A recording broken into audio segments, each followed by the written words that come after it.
So hello, good afternoon. So tapos na po ikabit ang ating bagong ABS. So ando na. Yun siya oh. Yun. So ito po yung luma. Minamarkahan namin yan kasi para hindi na ulit, para hindi kami malito dun sa mga stocks natin. And yan, na-detail na rin. Battery bago. So after nito detailing na. Pero ito, papakita ko lang sa inyo kasi tulad niyan, ang Ford kasi guys, kaya yung ibang mechanic, hindi nila kaya, hindi sila masyadong maalam. Kasi hindi yan basta-basta parang plug and play. Tulad niyan, bago yung ABS module. So, pinoprogram po yan. So, ito, para madala natin sa detailing natin, ipoprogram natin ngayon.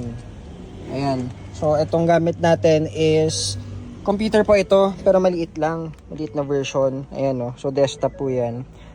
Syempre, license po ng Ford yan. Kaya yung difference kapag Ford yan, basta-basta na ganun lang, tapos na.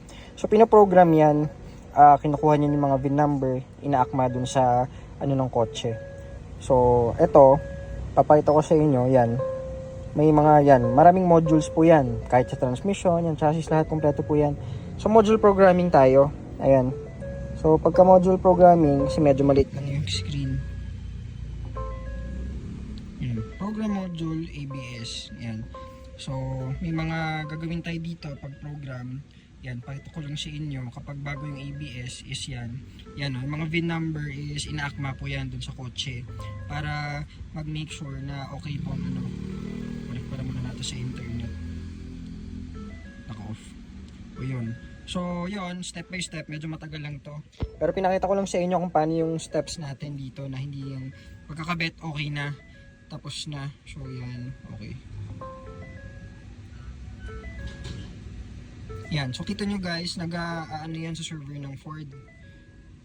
Kumukuha ng data yan kasi nga license po yan. So yun yung binabayaran din natin dito. Yun sa mga nagpapaprogram ng ABS, ng mga transmission, ng computer at kung ano-ano pa. So lahat po yan license, may bayad po yan. So ito, kapag dito kayo kumuha sa GTA, kasama yun sa binibili nyo. Yung module, yung programming, yung mga license, lahat po yun. Wala na kayong isipin dun. Mga transmission, yun. So bonus na lang namin yung mga detailing, yung mga paint, mga ganun. Ito, pinatint na rin namin tong likod, yun. Ito, kakatapos lang nito kahapon kasi may parang bubbles. So mga ganun guys, bonus na yun kasama, pero napakaganitong unit. Titanium to, top of the line na leather seats, ayun o.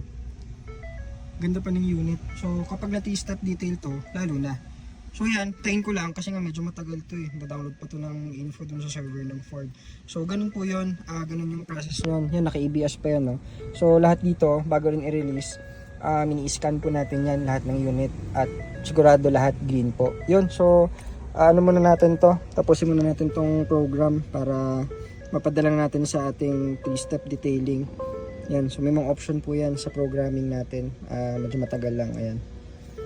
Okay.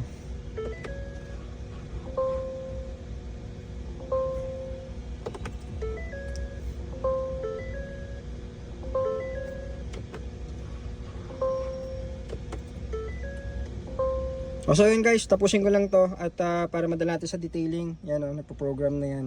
At may mga ibang data pa yan, ayan o.